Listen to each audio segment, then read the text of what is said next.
Meeting of the PUC this evening. It's Monday, December 19th, 2022. It's 6:30 p.m. All commissioners are present this evening with the exception of Mr. Pedro Guerrero. And first order of business is approval of the minutes of November 29th, 2022. Motion to approve subject to corrections. All in favor say aye. Aye. The motion carries. Next item is GPA docket 2304, filing of approved contracts and obligations for fiscal year 2022. This is just for informational purposes only. Fred? Yes, nothing to report on it. It's just the the annual report that GPA gives of all the contracts that they've filed under the contract review procedure. Okay. Thank you, Fred. Just one Yep. question. Are these posted online? GPA posts these contracts online? There is a law that says certain contracts have to be posted online. So is this information available online? Yes, I believe it is, Commissioner. Thank you. Thank you. Thanks, George. Next item is GPA docket 2305, petition for approval of extension of the ULSD tank lease agreement with TriStar. We have an ALJ report and proposed order. Joe Fett, you up to bat on this one? Yes. Okay. Thank you, Mr. Chairman. This matter is before the Commission pursuant to a December 7, 2022 request by GPA to extend its contract with TriStar Terminals to lease tanks 1906 and 1907, which store the ultra-low sulfur diesel fuel for the agency. GPA's request is before the Commission because they intend to extend the leases through June 30, 2024. And I know that this Commission has been reviewing a lot of TriStar contracts, and this is one of them. As mentioned in the ALJ report, the lease is between GPA and TriStar, which was originally authorized by the PUC back in September of 2017. Specifically, the PUC authorized GPA to enter into an agreement with TriStar to lease the storage tanks for ULSD fuel oil for a term of 5 years. And at that time, it was specifically tank 1906. And that term of the lease was to expire at the end of this month, December 31st, 2022. The PUC authorized this lease at an annual cost of about $1,176,000 or about $98,000 per month. And then subsequently, at GPA's request, the PUC further authorized the agency to amend the TriStar agreement, adding the lease of TriStar tank 1907 for additional storage for the ultra-low sulfur diesel fuel oil, and again at a storage lease fee of about $1,176,000 annually, or about $98,000 per month. As the Commission may be aware, these TriStar storage tanks are located at the TriStar terminal in Agate, and according to GPA, as mentioned earlier, the lease of tank 1906 is set to expire at the end of this year, and for tank 1907 at the end of June of next year, 2023. And GPA has determined that the extension of these fuel storage tanks serve the best interest of both GPA and its ratepayers, since it would ensure an uninterrupted supply of ultra-low sulfur diesel fuel to its power plant. As a result, GPA negotiated extensions of the lease agreements for these tanks so that they both expire at the end of June 30, 2024. And based on the proposed amendment to the contract, which I reviewed, extending the lease terms through June 30, 2024, the storage fees for both tanks would remain unchanged at $98,000 per month. So according to GPA's math, an additional 17 months at $98,000 per month for tank 1906 would cost about an additional $1.666 million. An additional year for tank 1907 at also $98,000 per month would cost an additional $1.176 million. resulting in a total cost for the extension at about $2.842 million. GPA has indicated that it would fund the contract through its fuel revenue budget. The CCU has also authorized GPA to extend these lease terms for 1906 and 1907, allowing them to expire on June 30th, 2024.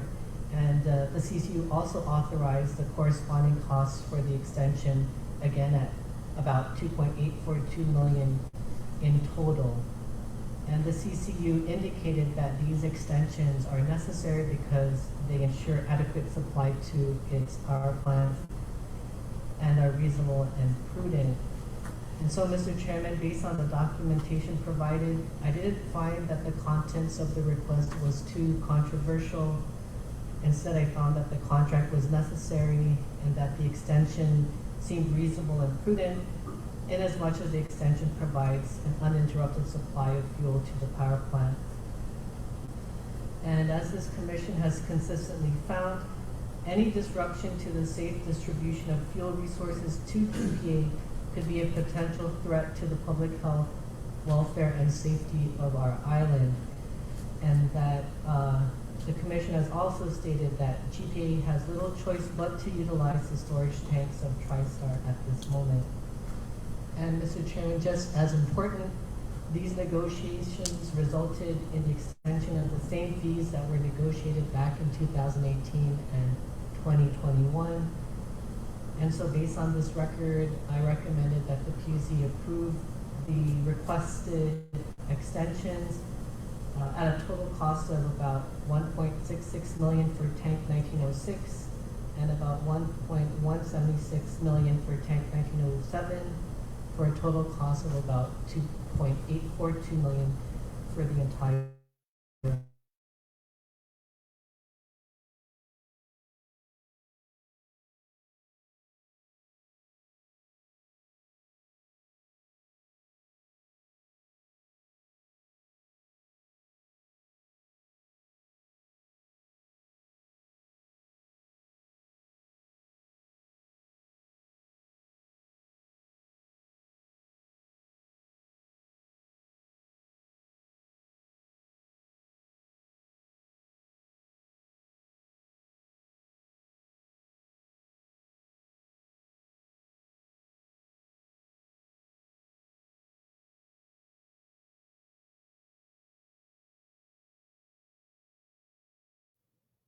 Afternoon, Commissioners. Thank you very much, Joseph, for the review. We appreciate it.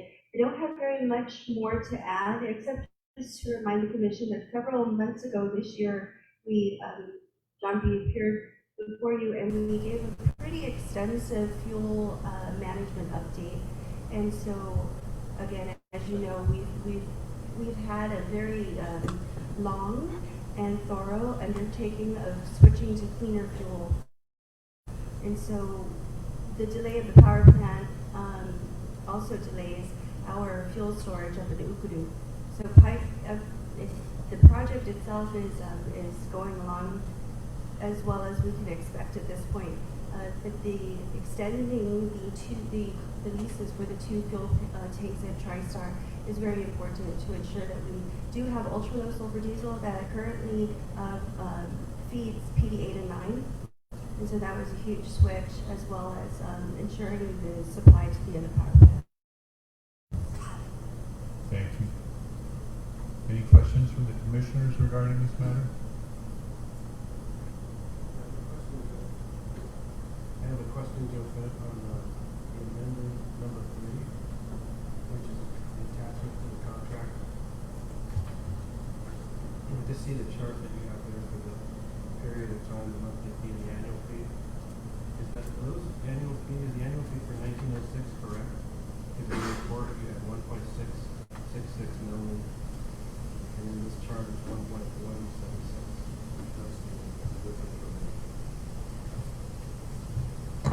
There should be about $98,000 per month for both tanks. See how it looks? see the attachment to the contract?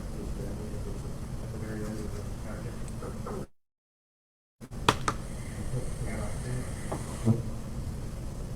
Very last page. One more. See the chart? Commissioner Penguin, if I may, the only difference would be 12 months versus 15 months, because I believe that Tank 1906 expires at the end of this month, and so extending the contract through June 30, 2024 would be an additional 15 months as opposed to an additional 12 Just months. pointing out a typo. Oh, It's just a typo. This should be 1666. Well, maybe not, because it says Oh, okay. annual fee. So the annual fee is 1.1. But that's more than one, that's more than a 1 year period. Okay. That's the 17 month contract. Right. So that's supposed to be the 1.6. Maybe it should say total fee.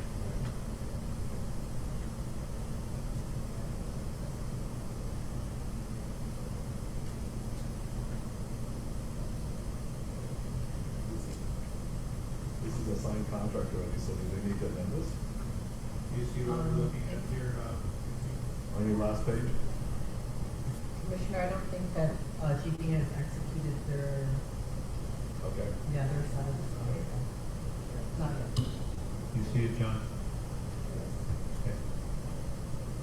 You might just want to make the adjustment. We make the adjustment before we execute, and so that you see a copy of the corrected executed. Thank you. Thanks, Mike. Good pickup. Anything else? So Commissioner Pangilinan, you're requesting GP to, I guess, make that alteration to 1906 so that it reflects 1.666 million as opposed to 1.7. Okay.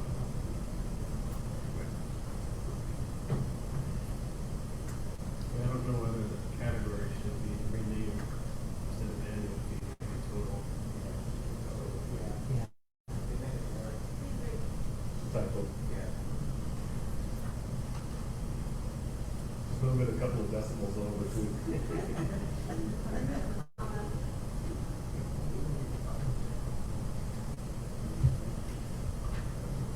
Thank you, Okay, Commissioner. with that change, I would move to approve the order. Second. All in favor, say aye. Aye. The motion carries unanimously. Okay, next item is GWA docket 2303, petition for approval of increase in funding and scope of work for the Tai Road S13 and the Pinata Toto Loop Lodge Street water line replacement project. There was supposed to be an ALJ report and proposed order, but I think we're not having that tonight, right, Fred? Correct. What happened on this, before GWA filed the petition, Ms. Rojas, the GWA legal counsel, discovered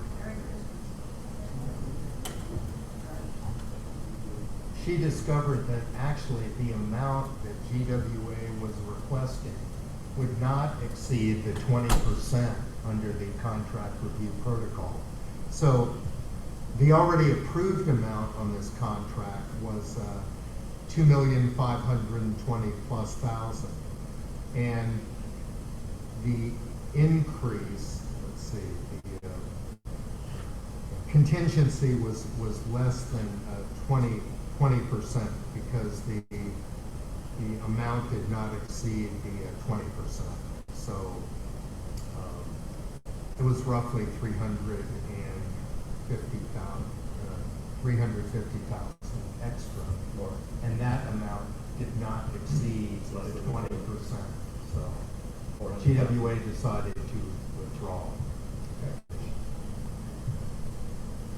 Thanks, Fred.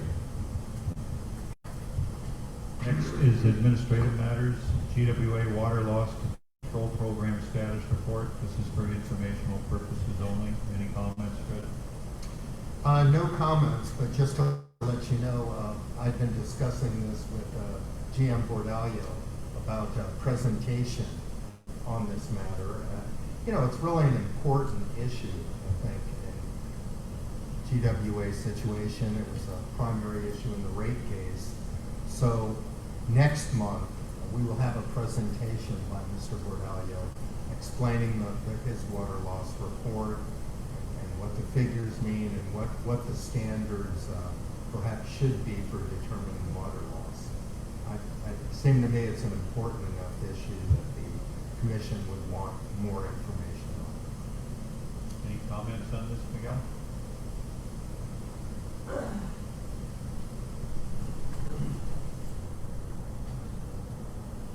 I'm happy to come back next month and give you in-depth presentation. I have a short one planned. If it needs to be longer, I can make it longer. But the other thing that I did recommend, and when we had our consultants on island the last time, Mr. Harrison was able to attend that presentation and found it very informative. So if there's an opportunity to do that again in the future with our water loss consultants, I would recommend it for the commissioners. Okay. Go ahead, Doris. In your presentation, because your fiscal year and the fiscal year has ended, could you review what was the actual loss for the fiscal year? We'll include the actual losses that were calculated in the report, which were up to November. Okay. So it should include the Yeah, but also as of the fiscal year ended, because that's usually the annual comparison from prior years. Yes. Thank you. Is the measuring metric going to be a percentage? So we presented in the report what was in the ordering provision, but we also, the ordering provision included metrics that were recommended by the AWWA Water Loss Control Committee, which is a normalized metric, which we included, but the other ones that were requested in the ordering provision, we also provided. Those are not necessarily recommended by the AWWA Water Loss Committee, but there are 3 different metrics that have been done. Whichever way, I guess is comfortable with you guys, or whatever the standard is. I just remember that, years ago, even prior to you coming on board, we were measuring it by percentages wise, and it's always been a number in my head that was always like 50%. We're always trying to get it down to like 45. Those percentages are dropping, nominally. And I remember we were throwing a bunch of money at this process to try to capture and understand the water loss and mitigate it, and et cetera, et cetera. And so, and I know it's over a course of time, it needs to be shown. Okay, maybe 1 year is not enough or something. It's got to be over like a 2-year or 3-year period kind of thing. So which we haven't seen in a while, right? So that last metric was a percentage, and so if there's a way for you to be reports kind of your past history of using whatever new metric you can use, so that we can see what that progress is. So we've issued the first report as required by the order provision for a year's worth of data, and as we move forward with the implementation, 3-year implementation plan on the water loss control analytical study, we will follow those same metrics and give you year-over-year comparisons. Okay. Thank you. Thanks, Miguel. Merry Christmas.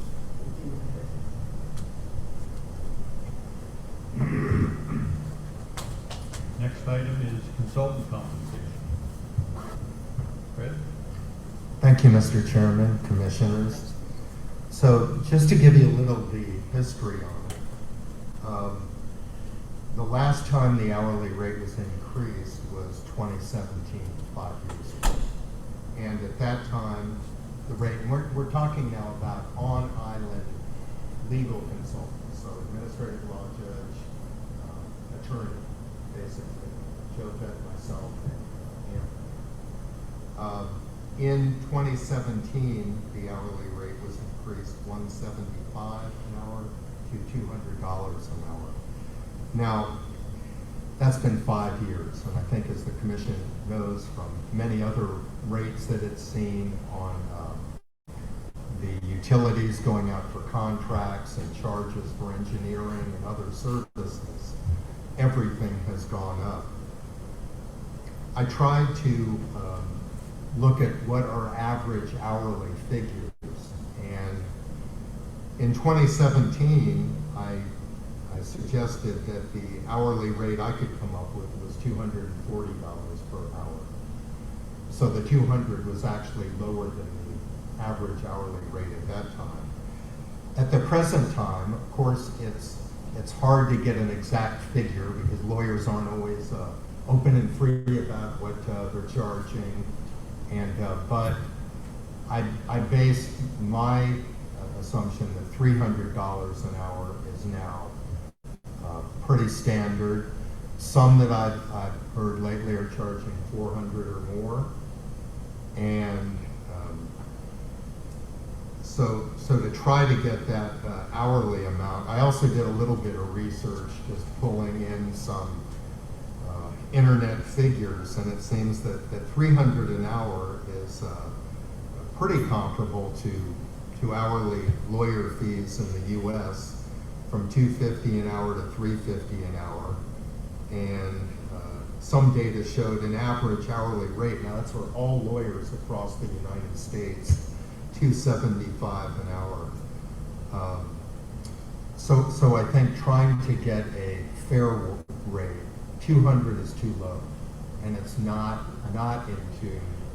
And of course, yeah, everybody would say, well, lawyers, you know, they make so much money and this and that, but remember the expenses for everything has gone up too. So lawyers' offices have employees whose salaries are raising, all the equipment and everything else that lawyers buy, just like everyone else. The inflation rates have gone up substantially. I gave you some figures on the Consumer Price Index, which showed 3.2% the first quarter of this year, an increase, 7.6% increase compared to the prior year. And then some average inflation figures, 3.8% in 2021, 1.7% in 2020, and 1.8% in 2019. So I think a fair rate is $250 an hour. I'd also point out that our consultants, Daymark, I think the day I filed this report, had just raised their rates to over $400 an hour. Now, these are the off-island consultants. So Daymark, when I wrote the report, had been charging between $295 and $360 per hour. But as I said, I've received a schedule where Daymark will subsequently be charging, at least for Kathy Kelly, over $400 an hour, and all the consultants have raised their rates. The other consultant, Concentric Energy Advisors, has been billing at $370 an hour, and so the local consultant rates are quite a bit less than the off-island rates. Another reason I think it's important for the commissioners to look at this, next year will be our RFPs, requests for proposals, where the commission will once more go out for all its consultants, including the 3 on-island legal positions. So it's always difficult to get people to apply for the position of the commission. And the main problems are there's no retirement program, there's no health care. So those likely have to be built in somehow on the hourly. But I'm just suggesting that if the rate is set now, that's not a competitive rate. And I just wonder, given the difficulties we've had in the past, and I've always tried in the past to look for young lawyers that might be interested in doing utilities work. It would be great if the PUC could find an in-house counsel, because of course with in-house counsel you can reduce the cost of the services provided. But that's very difficult, because a lot of young lawyers don't think much about utilities law when they're deciding what legal areas they want to pursue. You know, every young lawyer wants to be David Lujan do criminal law. But anyway, it's just a factor that I think will come in here because we will have to issue those bids probably around February timeframe. And I appreciate your consideration of this. I truly believe that at least that increase up to $250 an hour is just and warranted. Thank you. Thanks, Fred. Yeah, I think it'd probably be a good time now to increase the fees for our local consultants. Over time, about 15 years ago, when we first brought in Fred, we were using the off-island consultants a lot more than we were using Fred and the on-island attorneys. And when we started the process of moving a large body of the work that had been done by the off-island consultants, we were saving money in a big, big way. And so that was a big win for the commission over time in getting Fred and Joe Fett and Anthony and doing much of the work that could be done here on island rather than having the off-island consultants do it, because they are much pricier. So I'm in favor of this, but I'm opening it up to anybody else and everybody to speak. Doris, you go ahead first. I don't mean to be a Scrooge, and I don't want to throw wet blanket over what Fred just said. I'm just looking at it from the fact that we are a government entity, and it just so happened on Saturday, Joe McDonald, who's an attorney, he used to be with the government of Guam, U.S. The local attorney general's office, just went private. I know that he is the legal counsel for OPA and GURA, and so I asked him point blank, Joe, I said, PUC is looking at increasing its rate for its legal counsel. I'm just curious, Joe, what do you charge your client? And what he said was he charges $185 to OPA and $150 to GURA. And so I meant to ask Lou, and I forgot, but then I thought maybe it's not appropriate for me to ask Lou unless it's not a permission from the commission. Just to do a survey, to ask like the airport authority, port authority, what do they pay for legal counsel? Because I know that GPA and GWA have in-house counsel. Just to kind of get a survey of what other agencies are paying for legal counsel. And that's all what I want to know is what are they, to see where does PUC compare to the rest of the government of Guam when it comes to legal fees. So that's the only question I have with regards to this issue is how do we compare? I'm on the above or below, on average the same. And we can all say that, oh, it's different because it's utility, blah, blah, blah, blah, blah. But I still think knowing what the government of Guam is paying for legal counsel is an appropriate due diligence on our part. Okay. Thank you, Doris. I'm on the thinking of the opposite of that. We had when I saw the email come through, I was thinking the same thing. Like, okay, from an expense standpoint, but since 2017, if that was the rate back then, so I started calculating a 5% compounding, just raise throughout the year, and I came up with like 260, a little bit over 260, 270 an hour. So I'm glad to hear that you're thinking 250 is fair, because then it kind of like brings it down around that area. So I'm inclined to agree with the raise in that sense, because, and then not to say that Joe McDonald, is charging 185 and it's different. I'm saying from a utility standpoint, that knowledge is different.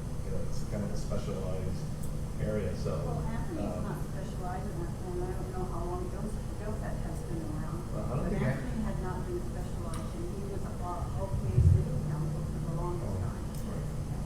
Can I address that point, Doris? Anthony was the legal counsel for GPA and GWA for over 2 years. He worked on, when I was counsel to GPA, he worked in my office, so he has an extensive background in utilities.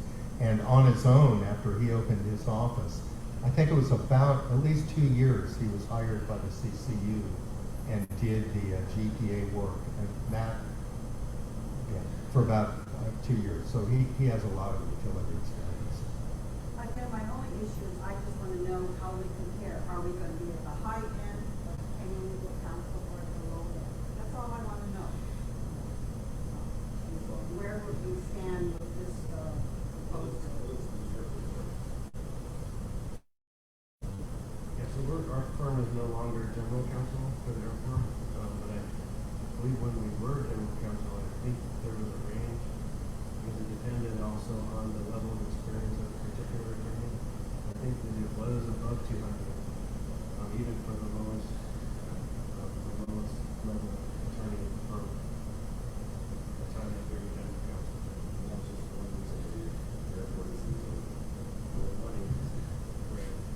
The Port Authority also pays for all.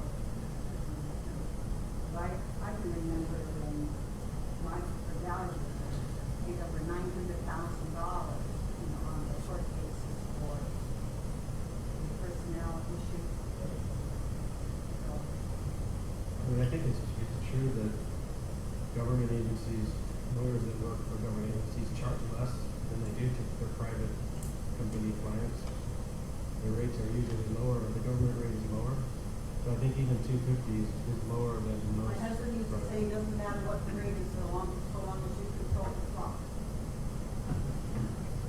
But I think That's true. That's true. That's true.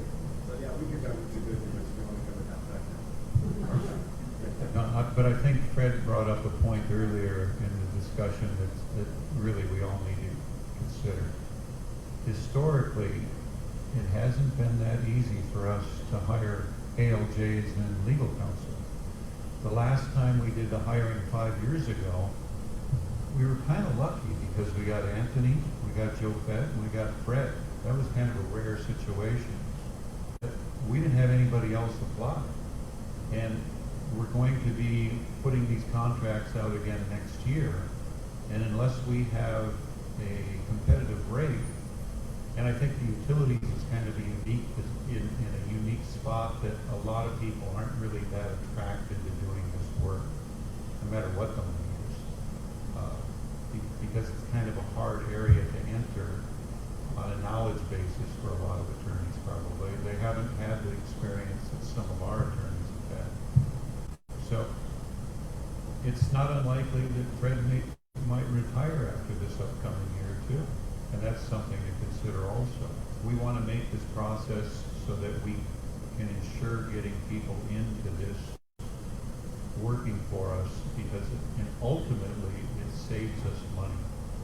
The better attorney pool that we have in this commission on island, we will save money, because these off-island consultants, as you can see from this, we've had to battle with them many times over the years to kind of control the spending, and it's not easy. They really want to manage the clock and bring the bill up. So I think 250 is a fair amount at this stage myself. But we can take a look at some of the other government agencies. All I want to know is just where are we? Are we at the top end or the low end? And I'm going to make a bet, a guess. Likely going to be at the top end. For government services. And if we are, I think that's okay. Eyes wide open. Yeah, okay? right, yeah. Okay, that's really all where I'm coming from.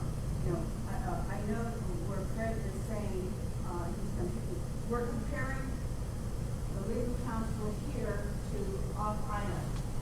Anytime you compare to off-island, we're always going to be low, Right. no matter what.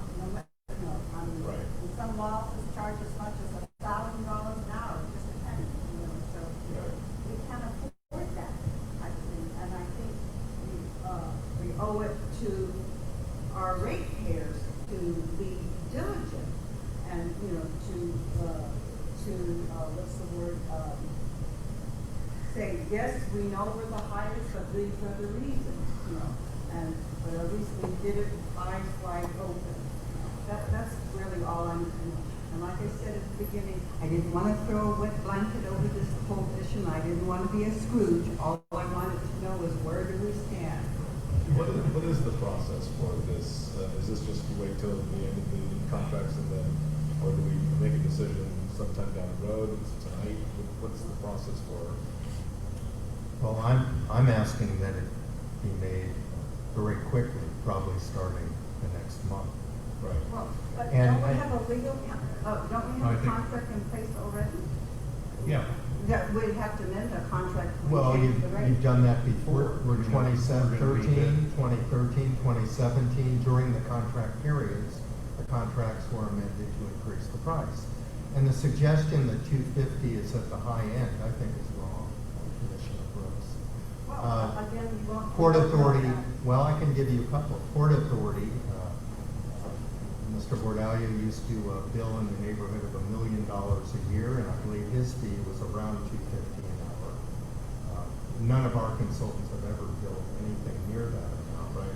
The airport, I think, again, according to Mr. Pangilinan, that many of the fees were higher than $250 an hour for experienced attorneys, which all three of your attorneys for the PUC are, with many years of experience and many years in the utilities area. And I venture to say, I don't have the facts, but I believe the current airport council charges more than $200 an hour. You could take that to the bank. And so I don't think it's anything that high or out of the ordinary.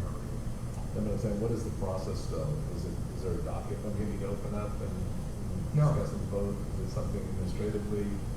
I think it's all administrative. Before, it was done just on a simple request. I think in 2017, again, I made the request, requesting the increase from 175 to 200. And in 2013, I believe the increase was from 150 to 175. Right. So this is how we've always done it, been informal. You as commissioners have broad authority to do things like this. Under the statute, you can hire professionals that you want. It's really my opinion, the procurement law is not even applied. You have a power beyond the procurement. Okay, then I think we should do what Senator Brooks is asking, just get a lay of the land on what the fees are, and then we'll maybe vote on it next month. Well, how are we going to get that information? Just, is it public information, what they're charging, the hourly rates for each agency? Well, I don't know. I mean, somebody can try to call Ms. Areola, the Areola firm, and ask, what do you charge per hour? I don't know. I'm saying we call the agency. The actual agencies. The actual agency calls them and asks So them, you- attorney with counsel, what are you charging? Are we apples and apples or apples and oranges if we're comparing our 5 utilities to their 1 agency? So we're doing 5 or 6 different things. yeah, I think we should definitely hire based upon what our workload is. Yeah, no, it'd be good to see. Eyes wide open, I agree. Or you could make a decision tonight, if somebody wants to make a motion. Like I said, I didn't want to be a Scrooge and Christmas, you know, and stuff, but I just wanted to just get more to lay of the land. And I think you should also keep in mind that if you're dealing with an attorney who's working for an agency like GURA or some agencies that may not need as much legal service, they may not need, maybe the matters before them don't require as much time put in by the attorney. So the attorney who's billing at a lower rate for government agencies and at a higher rate for the private sector clients, the proportionate amount of time that attorney is spending on government work is probably less than what our attorneys are spending. Because our attorneys have to put in a ton of work to produce the material for these meetings and analyze the issues, prepare orders, but it's a lot, very, very time consuming. So a substantial part of their entire workload is dedicated to this commission. So I think for that reason, just to make it economically feasible for them, I think their rate should be higher than an attorney who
the annual amount there for the professional services at about, I think it's about 220,000. Yeah, I'm not So worried about that. I can only say that that's never happened in the past when the amount of the hourly fee was increased, that really there was much difference at all in the actual billings. I mean, the billings can vary from year to year, but they've been very low and within budget.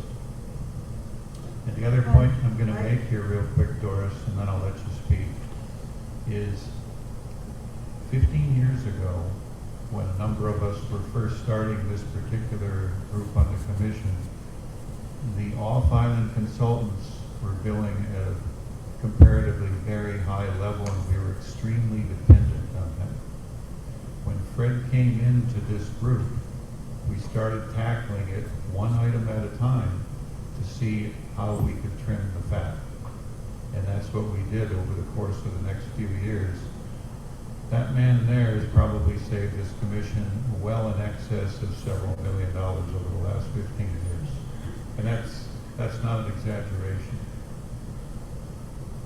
Again, you're making me out to be a Scrooge, and I just want to say, Fred, I want to thank you, because I did look at, I did ask Lou for a comparison, and the administrative fees actually went down. So I want to thank you for that.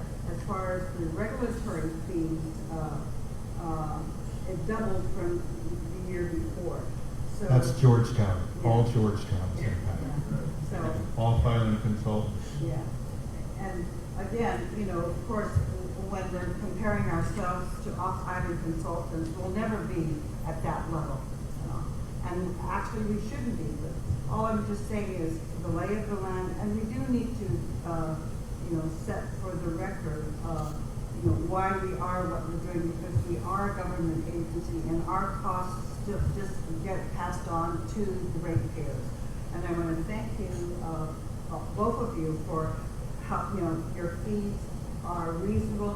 When I see, like you said, the Port Authority, when I see, when I was OPA and I was, see fees like that, my mouth would drop. And then when I would see the audit fee, I said, no wonder nobody wants to be an auditor. But because by comparison, the audit fee is being, I said, it's the problem with the CPAs. They don't charge enough. We need to start charging like attorneys, and then they'll get more respect for that, and stuff. But anyway, that's my only thing is, if we could ask Lou to call the entities, hey, we want to know who is yearly and what do they charge. That's all I'm asking for. If the other commissioners wish to do that, the only thing I guess I would ask is define which specific entities you want them to call. Well, as a minimum, as many as she can, whoever, most of the government of Guam agencies, like, look at what happened recently with solid waste. Solid waste used to be Brooks and Conception, and now they went to the AG, because what's her name, Sandra Miller has this, but that was an entity that was paying. I'll be curious to know why they switched from, Georgette, because Georgette was the one that was doing it to the I keep on saying U.S. Attorney, our local AG is the one serving the Sandra. And the question there would be is how much are they paying the AG's office? Because I'm sure the AG's office too is going to charge. I think at the end of the day, we're going to find that maybe there might be some agencies that maybe one might be less, most of them comparably around the same, over 200, 250. So. And all the more if we're in the same ballpark, fine. Right. So, but I mean, we can't compare. It's not apples to oranges if we're just comparing solid waste, because they're such a small. Same thing. It's like saying telecom or something, but or the golf course comparing it to the golf course that we cover, that never shows up. I think lower. Yeah. So between. I'm power, not questioning water, the and port. increase, a rate. I'm not questioning, because I do feel that they deserve. What I want to know is where do we stand? I think what we're gonna find, Doris, I think we kind of know just with some of the information that's been thrown around here tonight, is it will probably be on the high end compared to other government agencies, but well within a reasonable range. And there's a good reason why we should be on the higher end of other government agencies because of the body of the work that these gentlemen do for us. And they do save the ratepayers money. And the less we can rely on the off-island consultants, the better off we are. And then the minutes should reflect that, that we've done our due diligence in that respect. And the minutes will reflect that. We're talking about it right now, so the minutes will reflect that. Right. So having said that, make a motion. I'm just wondering, is there a way to, since we know what direction we're gonna go, we're just waiting for some information to back it up, right? And because whether it's low or high, we know that it's reasonable for our utility, for our commission, that rate. And again, when I did just 5% inflation, which you would do in a regular employee, going taking that hourly rate. That's why employees don't get a 5% annual raise. They Well, don't. but they're with it, We're right? look at the case that they do not. Right. It's Well, luckily, they're below the 5% compounding, so. The commission's lawyers are not government employees, nor the commission's employees. We can't have any. We're private consultants. Right. Yeah, we're not allowed to have any employees statutory. So, you want? Yeah, well, I'm saying, is there a way to make a decision, or at least move on this without, and still have that I information guess the come? question is, what's the rush for 1 month to get, with more information? What's the rush? Is the motion also to make the rate effective immediately? No, I think maybe effective at the beginning of the next calendar year, just to have it clean. If that's the case, well, the next calendar year is January 1, is that the calendar Mhm. year you're talking about? It's right around the corner. I already know I'm losing that. No, you're welcome to your opinion, of course. Everybody is. Opinion of one. I don't know, maybe not. Maybe not. Good point, so. Yep. So in the interest of moving forward, I would like to make a motion to approve the 250 new rate for our on-island consultants, including the ALJ attorneys, effective January 1, 2023. At 250? At 250. At 250. Is there a second to that motion? Second. Mike seconds. All in favor say aye. I No. Doris is a nay. So we have 5 to 1. I still think we should get some Yeah, information. let's I still think have by a next new, meeting. yeah. Add that as a motion, Pete. I did, with the, well, while we're getting that information, I don't think it's gonna matter, but just add, did you put that in the motion? I did. Okay, Move.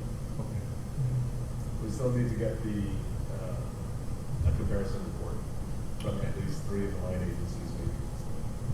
All right, real quick, let's see if we can define who we might want to contact. You want to contact solid waste, airport, port, I would say airport. port, solid and waste. port. Anybody else?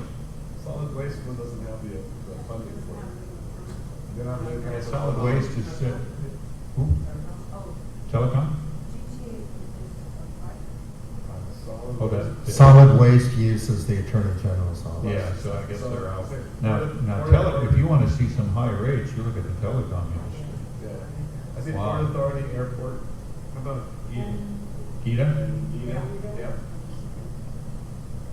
Okay, anything else? Those 3.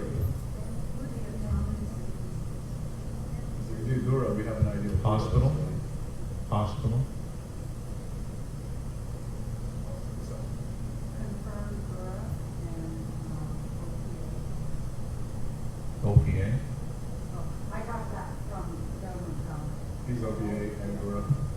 So you have those numbers already? 185, 150. Okay. So just those three, Port Authority, Airport, and EDA. Okay. All right. And a hospital. GPA, Keep us in there. are in-house, right? Anything else, anyone? But the in-house counsel for GPA, GWA, Yeah. That's great. their employees. So they're in.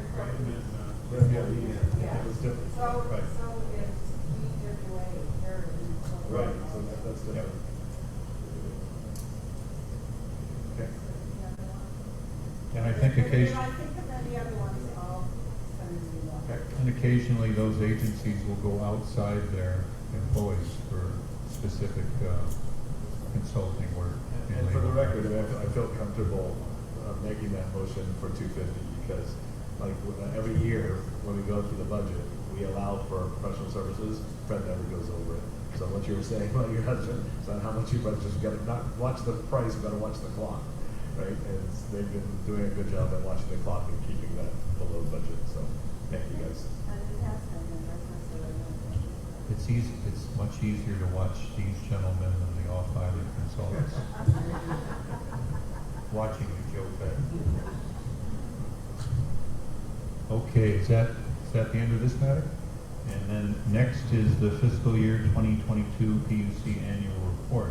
I'm always impressed with this year to year because we don't really fully realize how much work comes out of this commission until the year is over and then Fred assembles this report. And it's a large body of work again, as it is every year. Fred, any comments? Yeah, only that, you know, the letter to the governor and the speaker, that's kind of a brief annual report which gives the highlights of the work. And yeah, it's really just an overview of the most important areas that the PUC has handled. On the attachment, where I've actually gone through each of the dockets, and I know it's kind of laborious and it's long, but I've always felt that and we do put this on our website, so it's a record of what the commission has done each year. It's lengthy, and who knows if anyone ever reads it, but at least there, anyone can go to the report and say, this is the body of work that the commission handled over the years, so that's why I do it. And you know, you could maybe even suggest the report to the governor and the speaker is enough, but I guess since I started doing this, I always felt that it was important for the record just to have a summary somewhere of all the actions that the commission took. Yeah, good work again, Fred, thank you. Is this Guam Water Works, the water loss program status report? Is this the actual report, the presentation that you're talking about? No, that's a report that they just filed because I believe they were ordered in the rate Oh, right. case order Right. to file the report, but I think when when you're he just speaks- asking to present this later. No, I think when he speaks to us. in no, it'll be February- different. He's I'll be different. preparing more of an explanation on that. Yeah. And actually, my discussion with him, he wanted to bring the consultants. And you'll recall the consultants did give a report, which I attended. I think I was the only one, at GPA and GWA. Who's the guy that we had a little meeting with? There was somebody else, we never. Yeah, he was different. That was more the rate, that was Mark Beauchamp, the rating consultant for GPA. But these guys were GWA's consultants, they're Australians. I forget the name of the company, but they gave a very detailed report. It was really quite interesting about the district metering areas and really explaining how they're trying to set that up and the steps. I don't know if it's going to work or not, but I was impressed that GWA is trying to do something. Yeah, it sounds like they've come pretty far along with setting up the DMAs, the district metering areas.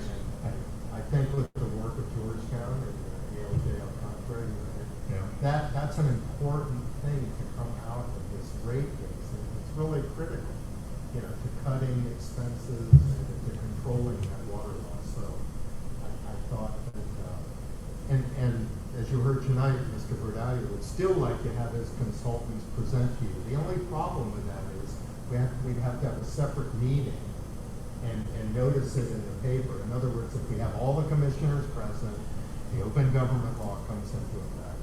And then we can always do that. We can set a separate meeting where it would just be informational, do it up at GPA, maybe at GWA. It's probably But I not a thought bad for the idea. time being, in the interest of brevity, just a report by Miguel would be sufficient. But Yeah. we could always do that later if you felt it. Yeah, I think they're still working on a few more of the DMAs yet, but this is something that's been spoken about for a long time, and this is going to allow them to really fine tune and be able to diagnose where the leaks and the problems are. They've never really had a good handle on that, because they'll be able to break up the whole island into different zones, and then they can pick and choose which ones they really want to focus on first. So a particular area in a certain village might be one of the leakiest, and they can devote their attention on that and then move to the next one and so forth and so on. Another interesting thing was in this little report that they had here, they were suggesting that rather than just fix these leaks, a lot of these areas are so bad, they just need to replace the whole line, basically. So,